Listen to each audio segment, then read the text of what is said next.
les étudiants, dans le cadre du développement stratégique de l'université, nous avaient contactés pour voir dans quelle mesure on pourra les suggérer un parrain de dimension nationale, voire internationale, mais surtout un modèle par rapport au cursus qu'ils ont eu à faire, mais surtout par rapport aux responsabilités qu'ils vont occuper après leur formation. C'est dans ce cadre que nous avons choisi un homme qui a beaucoup fait pour notre pays, mais un homme qui n'était pas bien connu de par ses réalisations, de par son charisme, de par ce qu'il représente pour la société sénégalaise, voire notre continent africain. C'est dans ce cadre qu'on s'était dit qu'il était important, avec tout ce que représente M. André Kenny à travers notre pays, de l'élever au rang de parrain de la promotion des ingénieurs de l'École supérieure polytechnique, promotion André Kenny 2013-2014. Je pense qu'il est important des fois dans la vie que l'université puisse s'inspirer de ce qu'on appelle des hommes et des modèles dans ce pays. Parce que d'habitude, les gens ont tendance à voir des diplômés, ou bien des gens qui parlent beaucoup dans ce pays, alors qu'il y a des gens qui participent d'une manière discrète au développement de notre pays.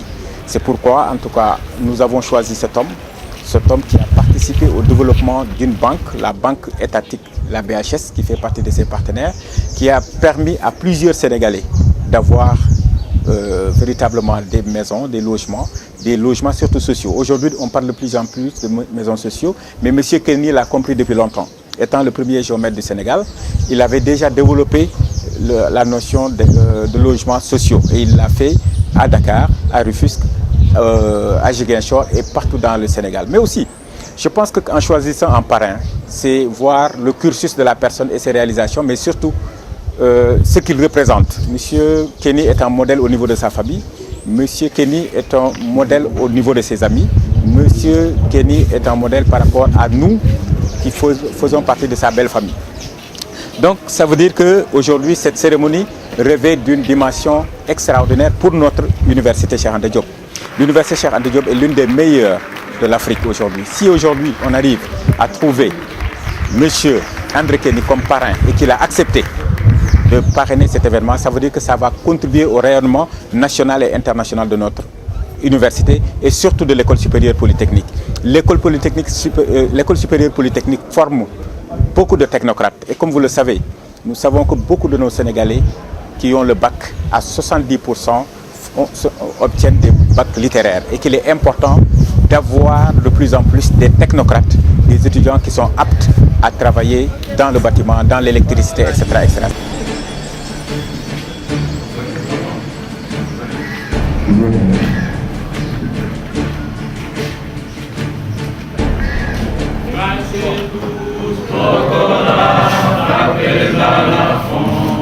Le lion rouge a rugi, le dôme de la course. Le vent s'était lancé, du sylvain des ténèbres, soleil sur notre soleil sur notre espoir. Debout frères, voici l'Afrique rassemblée, fibre de notre père, épaule contre épaule.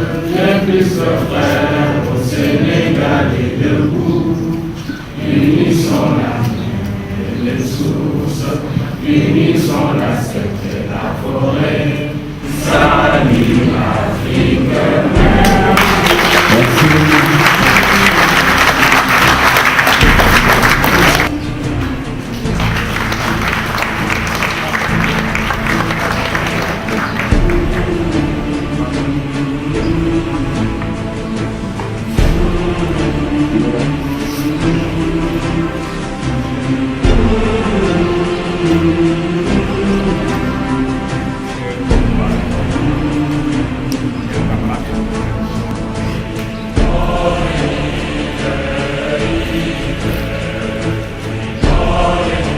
Ces années passées à l'école furent denses, non seulement en apprentissage, mais aussi, bien sûr, en émotions fortes, en rencontres.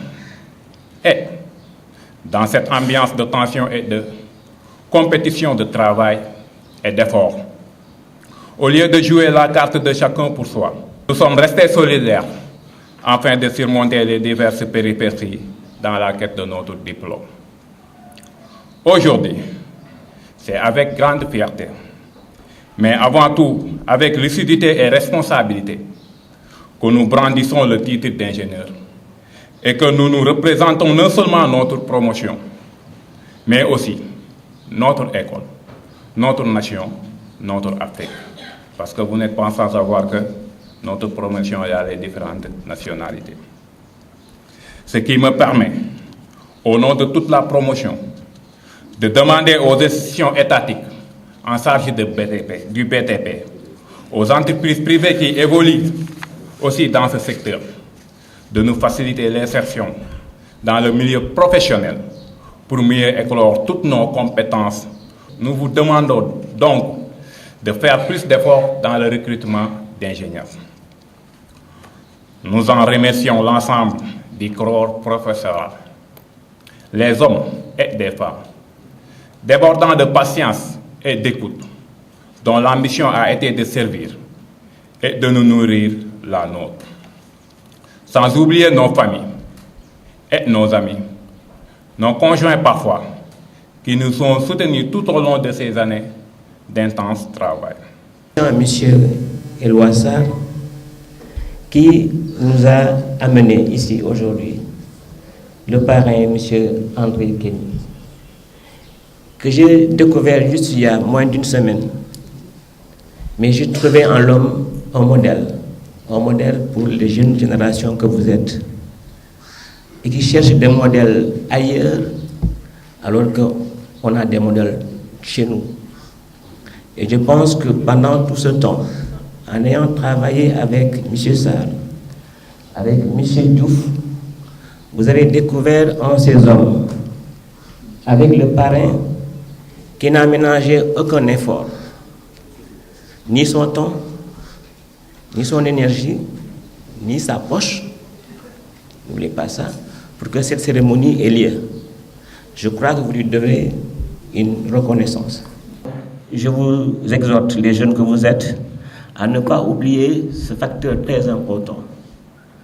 Et que dans la vie, ce qui importe, c'est d'être quitte avec sa conscience. Quelqu'un avait dit, science sans conscience n'est que ruine de l'âme. Moi, je l'ai dit, la conscience sans science n'est que ruine de l'âme. Et je crois que c'est très profond. Pour ne pas prendre beaucoup de temps, je vous remercie tous, chers parents, d'être là, d'avoir fait le maximum pour vos enfants, de les avoir mis au monde, de les avoir éduqués, d'avoir fait d'eux ce qu'ils sont aujourd'hui. Et j'espère qu'Inch'Allah, que ce n'est que le début d'une longue et fructueuse carrière qui est devant eux. Je vous remercie encore et bonne chance. Merci beaucoup. Comme l'a dit M. le directeur tout à l'heure, on a pris du retard dans le programme, donc je ne serai pas long. Et comme vous pouvez le constater également, je n'ai pas préparé un discours écrit, je vais dire juste quelques mots à votre endroit. Donc, Monsieur le ministre, mon général, Monsieur le directeur, je voudrais, au nom du professeur Marito Nian, ministre de l'Enseignement supérieur et de la Recherche, qui est actuellement absent du territoire, donc vous transmettre ses salutations et ses regrets de ne pas être parmi nous aujourd'hui. S'il était au Sénégal, il serait ici en train de présider la cérémonie, mais il est en voyage donc à l'étranger pour les besoins de son travail. Donc je voudrais à son nom vous remercier de votre présence et donc commencer par transmettre ces félicitations à nos récipiendaires qui sont là. Je me réjouis d'autant plus d'être là que nous fêtons des ingénieurs. Vous n'êtes pas sans savoir que nous venons de sortir des concertations nationales sur l'enseignement supérieur et de la recherche, couronnées par un conseil présidentiel présidé par le chef de l'État sur l'avenir de l'enseignement supérieur. Et l'une des plus grandes réformes que nous sommes en train de mettre en place, c'est la promotion de ce qu'on appelle les STEM, sciences techniques, les sciences de l'ingénieur et les mathématiques. Donc, votre promotion sort aujourd'hui à un moment charnière où nous pensons qu'il est temps d'orienter notre système d'enseignement supérieur vers ces domaines-là. Nous avons aujourd'hui, cette année, 43 000 bacheliers. Sur les 43 000 bacheliers, 70% sont des bacheliers littéraires. C'est très bien.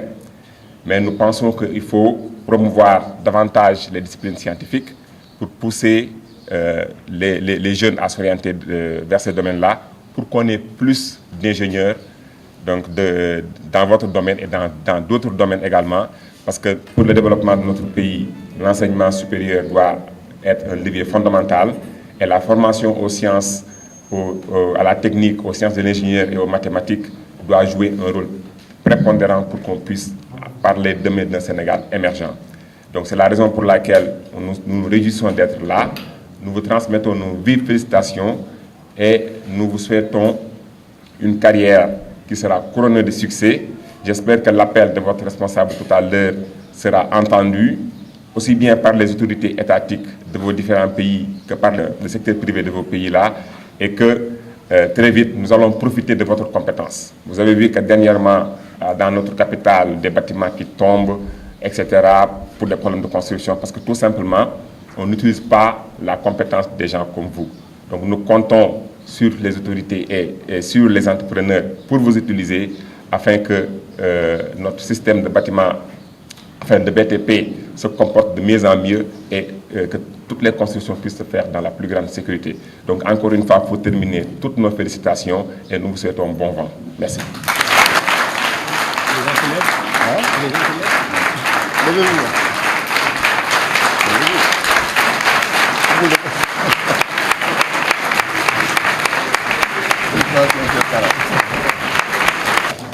Alors, M. André Kenny, au tableau de l'Ordre national des géomètres experts, le premier Sénégalais diplômé en géométrie. C'est l'un des premiers également, c'est l'un des premiers Sénégalais qui s'est investi dans les bâtiments et travaux publics au moment où il y avait Jean Lefebvre et les sociétés européennes. Il a eu le courage de mettre la main à la pâte et c'est pourquoi on les rend hommage ici. C'est un modèle, je pense que c'est un modèle pour les jeunes générations. C'est un grand bâtisseur qui a travaillé au Sénégal, en Afrique et partout. Nous vous félicitons encore, monsieur le parrain. Merci.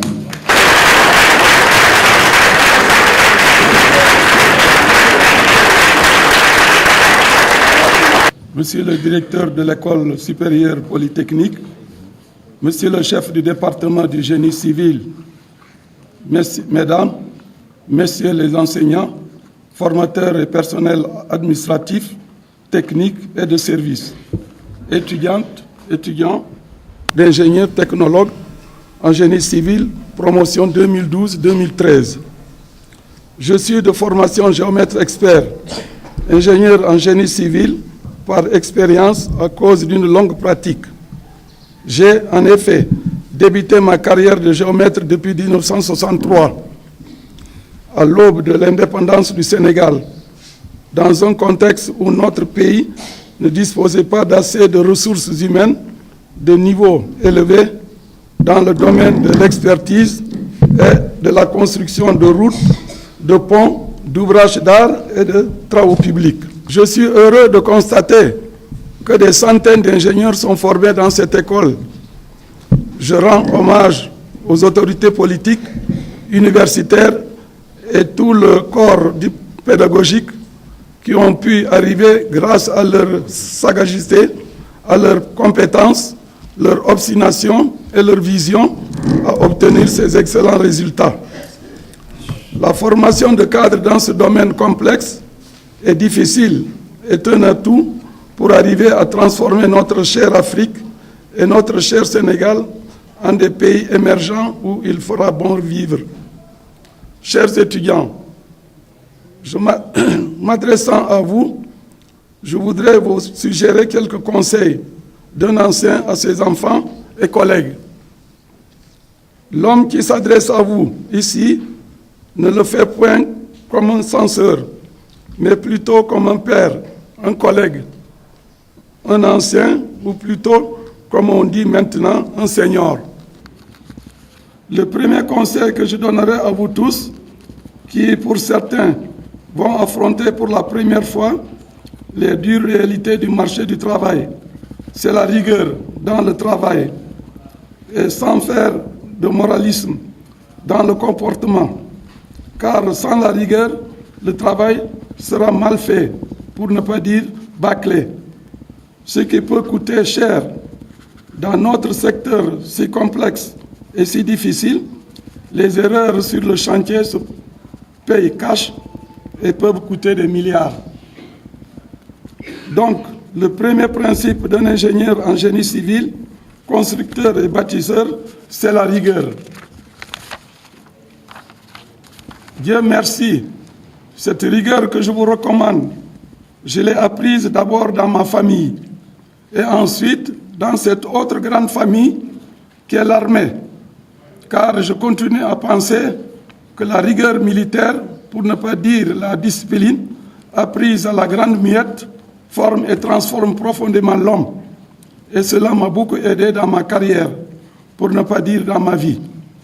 C'est pourquoi, Monsieur le Directeur, m'adressant à vous, je regrette que la formation d'officiers que l'on dispensait à l'origine aux futurs ingénieurs de l'école polytechnique de Thiès soit supprimée, alors qu'on devrait la généraliser dans toutes les écoles d'ingénieurs du Sénégal.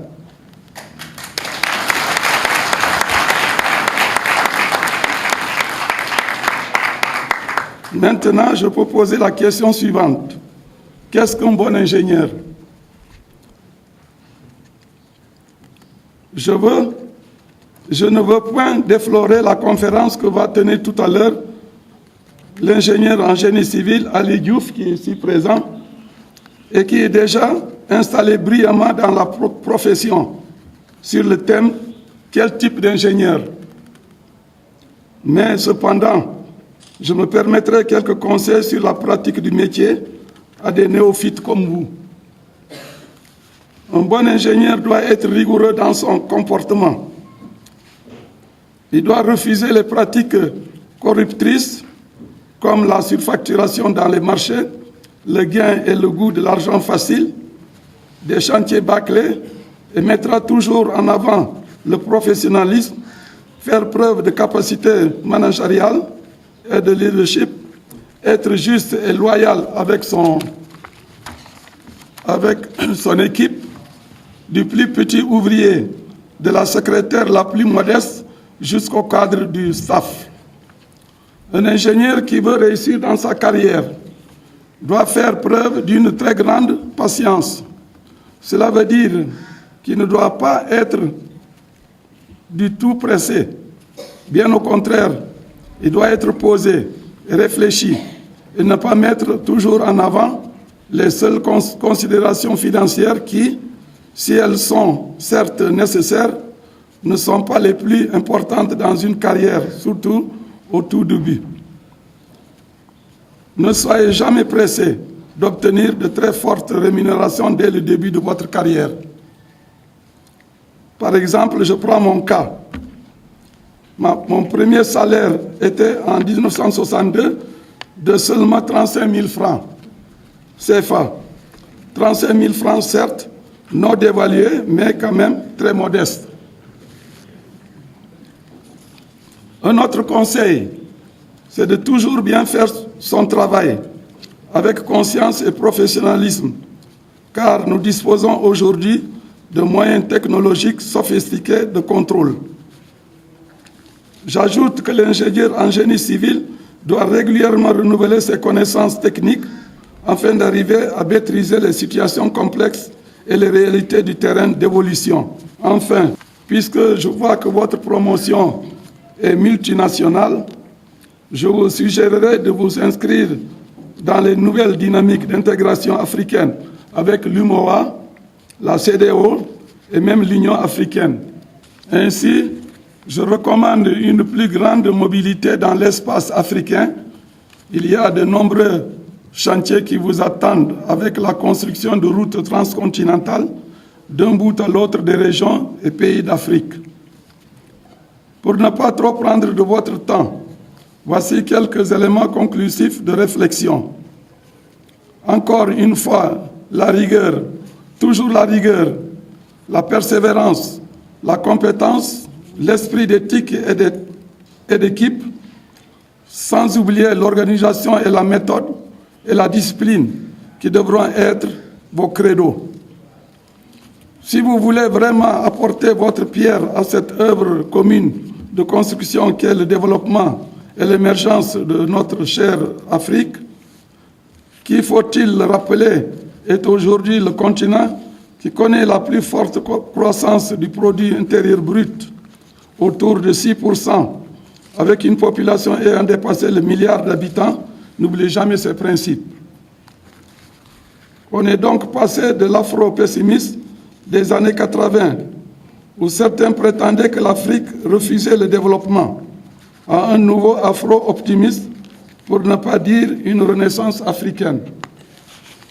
Je suis optimiste pour ma part quant au devenir du continent. Quand je vois cette cérémonie avec une promotion d'ingénieurs de très haut niveau, immédiatement opérationnels sur le chantier. Je suis optimiste avec la compétence de votre direction, de vos maîtres et formateurs qui tous ont contribué à obtenir ces excellents résultats. Chères étudiantes et étudiants, chers collègues, vous avez devant vous un certain nombre de défis à relever et je vous fais confiance totalement. Vous m'avez fait un grand honneur en m'ayant choisi comme parrain de votre promotion et c'est avec émotion et reconnaissance que j'ai accepté cet honneur. Cet honneur que vous me faites est aussi celui de toute la profession de géomètre, car le géomètre est au début, au milieu et à la fin de toute exécution d'un projet, quelle que soit son importance.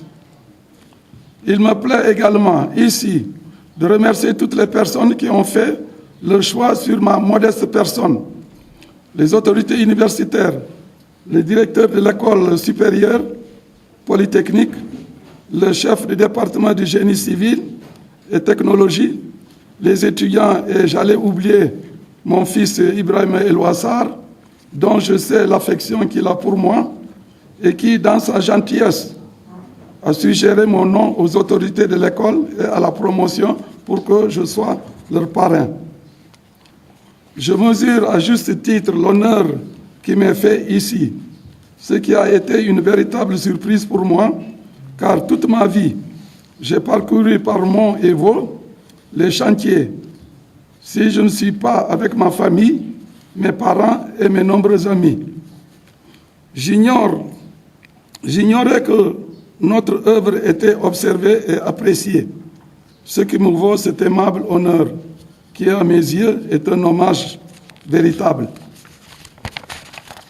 Du fond du cœur, au nom de toute ma famille, de mes parents et amis, soyez-en tous remerciés.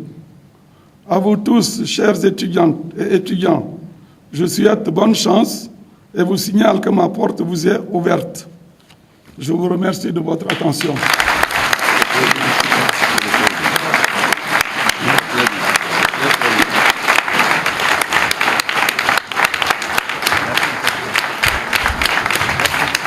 Merci, M. le grand bâtisseur.